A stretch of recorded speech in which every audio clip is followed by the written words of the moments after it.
لو ما شفتش الفيديو اللي فات من حكاية إيساجي فرع شوف الأول، ولكن الأول ما تنسوش تشوفوا القناة وفعلوا زر الجرس وتوصلوا الفيديو ده 10000 لايك وتصلوا على النبي عليه أفضل الصلاة والسلام. ويلا بينا نبدأ. وبالله بعد كده ريم بيتقدم ناحية الحارس اللي بيستعد لتسديد الكرة. ريم بس بيلاقي رين قدامه بزيادة، يتقدم عليه والزاوية بقت صفر وبيستعد للتسديد برجله الشمال كمان. وإيساجي بيسأل نفسه إذا كان رين فعلا بيقدر يسجل برجله، وبيسدد رين لوب من فوق الحارس، ولكن الحارس بيلمس الكرة على اخر لحظه وبيخليها تخبط في القائم. ولما بتطلع الكرة بيستلمها كينيو، ولكنه فجاه بيلاقي نيرو قدامه. وإيساجي بيقول انهم اتمرنوا على النمط ده، وبينطلق إيساجي وبيكون ناوي في الوقت اللي كينيو بيهيأ له الكرة فيه هو يدخل مجال نظر المدافع علشان يكون في فرصه تانية للتمرير ويخلي المدافع يتردد. وبالفعل إيساجي بيعمل كده ونيرو بيحتار يروح لمين، وده بالفعل بيخليهم يعدوا. وكينيو بعد ما بيعدي بيعمل ارتو خيالي، ارتو خزعبلي يا صديقي، وبيجي ايكو المجنون بينقذ الكرة من الزاوية المستحيلة وبتتشتت الكرة وبيتجه ناحيتها ميركو، ولكن فجأة بيلاقي إيتا معدي من جنبه وبيسدد إيتا، ولكن كازوما بيطلع الكرة بوشه والكرة بتكون بعد كده نازلة قدام ناجي السيشرو، ولكن اتنين مدافعين بيضغطوا عليه. وفي لحظة التسديد ناجي بيوقف الكرة على رجله وبعدين بيخبطها على الأرض بوش رجله وبيخلي الكرة تطلع لفوق علشان تدخل المدافعين، وبعدين بينط وهو بيلف وبيقول الثقة بوم قنبلة في المرمى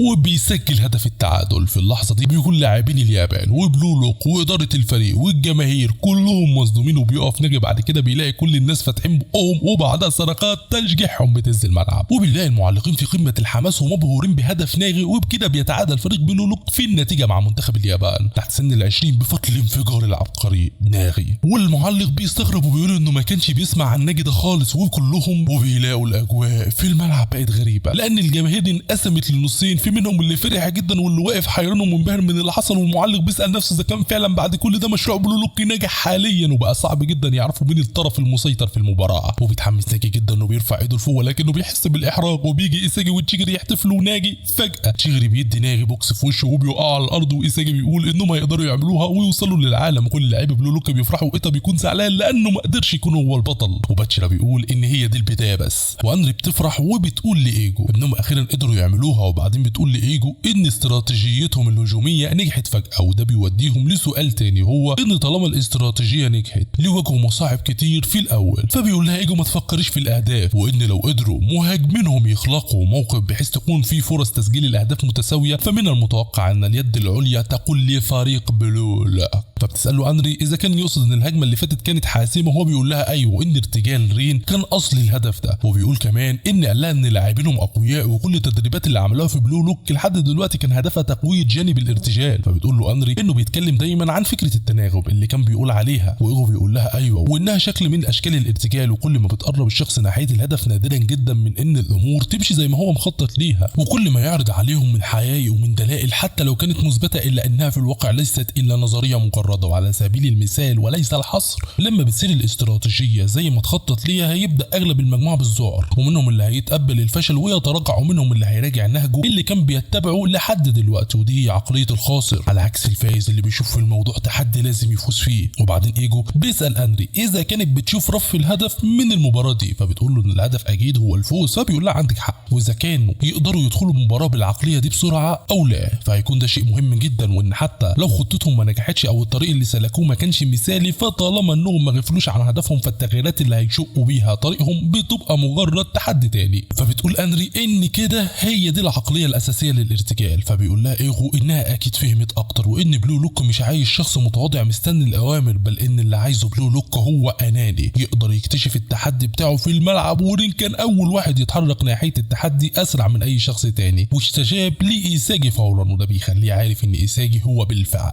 المفتاح لايقاظ رين. وبالله ايساجي بعد كده بيقول لنفسه ان هدفه اللي سجلوش من شويه كان صعب، وده كمان لان الثلاثه اللي شاركوا في الهدف هم كينيو وايتا وناغي، والثلاثه بارعون في التهديف.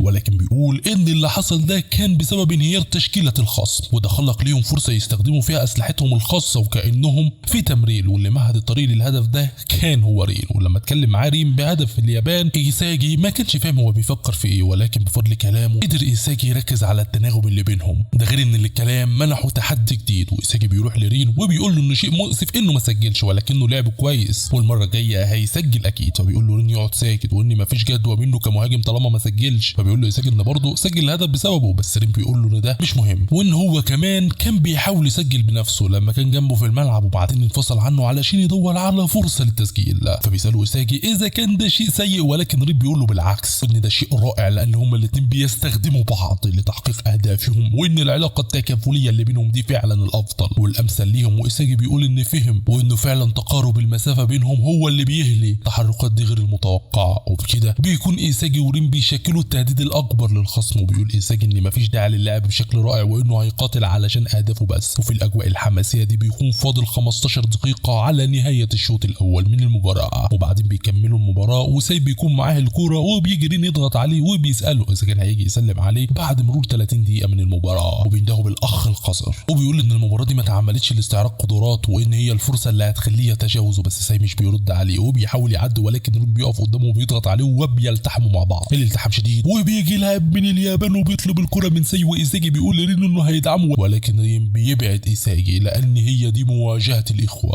وبيفضل الالتحام بينهم وساي بيحافظ على الكره وايساجي بيقول ان ده تصدر رائع بالكف من ساي اللي على عكس مركز ثقله علشان يستجيب لتدخلات رين، ومع كل ده لسه محتفظ بالكوره وبيراوغ ولكن بيكون رين قادر يواجبه وبيكون مش من فرقه وهما الاثنين بيستمروا على نفس الوتيره. وبعدين ساي بيقول لرين ان طالما لسه متعلق بيه بكونه اخوه الصغير فمش هيقدر يتجاوزه طول عمره. وفي لحظه ساي بيعدي كوبل رين وبيعدي منه وبيخترق خط الوسط والجوله الاولى من المواجهه بتنتهي في فسايه، وتابتو بيستعد في الدفاع وان خصمهم جاي بكثافه عدديه وبينده على نيكو كمان وبيقول له يفضل في مركز الدفاع. وبيفتكر نيكو لما ايغو قال له على الرغم من انه معدلاته متوسطه في الطول والسرعه فهو عارف هو ليه اختاره، فبيقول له نيكو انه اكيد اختاره لانه عنده رؤيه ميدانيه، وايغو بيقول له فعلا ده صح وانه لاعب قادر على استيعاب حاله الملعب بدقه وانه قدراته الهائله على قراءه الملعب هتكون بمثابه برج مراقبه لفارق بلولوك. وبيبص نيكو وبيقول انه لازم يراقب كل اللاعبين اللي بيحاولوا يفتحوا مساحات لساي ومش لازم يركز على اللاعب نفسه اللي معاه الكوره ودلوقتي، بل انه لازم يركز على اللي بيدور على التمريره وبدقه وسرعه عاليه ولازم يحدد موقع اخطر لاعب. وبالفعل بيقرا تحركات وبيتجه ناحيه شوطه للكره رايحه ناحيته، ولكنه بيلاحظ ان دوران الكوره خلفي وده بيخلي استقبالها سهل وبيسال نفسه اذا كان السر في التباطؤ، ولكنه بيترجم بعد كده وانه حتى لو جري بسرعه فهيكون متاخر بنص خطوه لان الكوره بتمشي وفقا لمسار محدد. وبيعرف ان ده فخ الاستدراج وقصر تشكيلتهم الدفاعيه، وبيقدروا بكده منتخب اليابان انهم يخترقوا الدفاع. وبيقرر نيكو انه يستمر في الاندفاع وبيبين انهم وقعوا في الفخ وبيرجع نص خطوه في اللحظه المناسبه علشان يخلي شوطه في موقف مفاجئ وتكون الكره قريبه منه بعد ارتدادها في شوطه. وبالفعل نيكو بيعمل كده والكره بترتد لقدام ونيكو بيعمل تاكلينج عالمي على شوطه وبيشتت الكره بكل براعه، والكره العشوائيه دي بتوصل عند تابتو اللي بيستعد لمرتده وبيقول لهم تعالوا لي بقى يا شويه عيال براس مربع. وقبل ما لاعبي اليابان يضغطوا على تابتو بنلاقيه بيقول ان بسبب مشاهدته لسجلاتهم السابقه فقدر يحلل معظم لاعبين خصومهم اثناء المباراه وعرف ان دفاع اليابان بيتكون من 3 مراحل دفاعيه، هما ان في لحظه استحواذ خصمهم على الكره هيجي هارو يضغط على اللي معاه الكره، وبالفعل ده اللي تاني مرحله هي ان في الوقت ده رباعي خط الدفاع القوي بيغطوا مراكزهم وبيشكلوا بكده دفاع حديد. وبيقول تابتو كمان انهم كلهم بدون نقاط ضعف وعلشان كده لازم هو يصنع نقطه الضعف، وبيقرر يطلق عليهم احسن سلاح عنده وبيمرر بعد كده لايتا اللي بيستلم وبيلاقي ميريكو قدامه، ولكن في لحظه ايتا بيمرر اللي وراه عند تابتو وبيعدي هو من ميريكو، وتابتو بيقول يجري بسرعه بقى وبيرفع له الكوره وبينزلها له قدامه وبيلتحم ايتا مع ميريكو اللي قدر يلحقه وبيقول له ان هما الاثنين بيشكلوا ثنائي كويس ولكنه لسه بيواجبوا بالتساوي. وبعدين تابتو بيقول ان المرحله الثالثه والاخيره هي صمام الامان والراكزه الاساسيه لدفاع ايكو اللي بالله واقف قدام ايتا وميريكو، وبيقول تابتو ان ال3 مراحل دول بيشكلوا اساس دفاع منتخب اليابان. وبعدين ايتا بيسال ميريكو من اللي قال ان هو وتابتو ثنائي اصلا، وتابتو فجاه بيضحك وبيقول ان سحب ميريكو وايكو ناحيته وهو هدفه من الاول وخطتهم هي انهم يدوا الكره لاسرع لاعب في بلولوك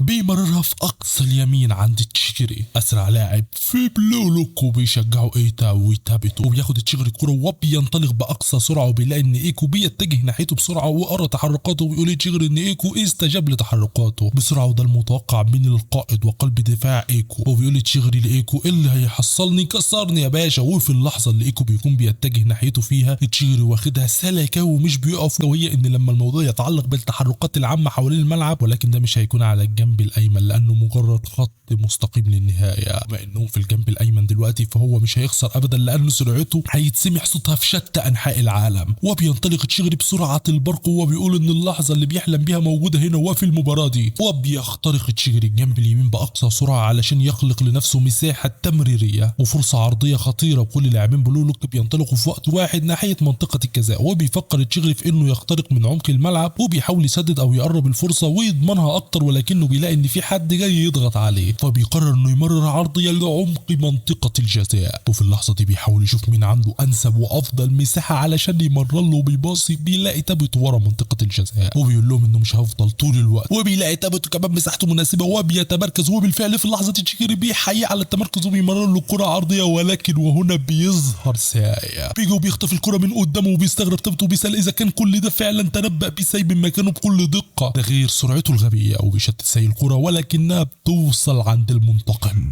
بتوصل عند رين يا جماعه اللي بيستلم، وبيلاقي ايكو بيجي بيضغط عليه، وبيقول لو راجل يحاول يسددها. وبيقول ايكو انه استخف بلاعبين بلو لوك، وحتى لو كانوا فريق مكون من المهاجمين كان فاكر ان في النهايه هيكونوا مجرد مجموعه من طلاب المرحله الثانويه واللي بيسمعوا اوامر المدرس، وكان فاكرهم لاعبين بدون قيمه، ولكنه كان غلطان. وكل لاعب من لاعبي بلو لوك رغبته الوحيده هي تغيير مصيره باهدافه الخاصه، وانهم وحوش جعانه وشرسه للاهداف. وفجاه بيعدي ايساجي من ورا ايكو بينده على رين علشان يمرر له ويعدي من ايكو، وبيترجم ايكو انهم بيحاولوا يعدوا منه بمواجهه 2 ضد 1. فبيقول ايكو لرين يحاول يمرر له لانه مش هيقدر يسدد من هنا اصلا، والا هيتناقلوا التمريره ما بينه وما بين ايساغي. فبيتقدم رين بالكره وبيحاول يعدي ايكو، بيقول له انه كان عارف انه هيعمل كده، وانه كمان لاحظ حاجه كمان وهي ان رجله المفضله في التسديد هي رجله اليمين، ولما الكوره حاولت تسدد ما عرفتش تقلد اخوك لانها كانت رجلك الضعيفه، ده خلى التسديده اضعف واقل قوه ودقه، وده اللي خلاها ما تدخلش المرمى. وبيفتح ايكو زاويه التسديد الشمال لرين لانه بيكون عارف انه مش هيقدر يسجل من هناك، وهيسيب له الجنب الشمال مفتوح وهيقفل تماما اليمين لان المسافه بعيده جدا من جنبه. ولكن بيتفاجئ ايكو لما بيلاقي رين بيسدد الكره بوش رجله اليمين من مسافه بعيده، دي بتلف الكره وبتدخل الشباك في لحظه صادمه، حرفيا الكل اتصدم.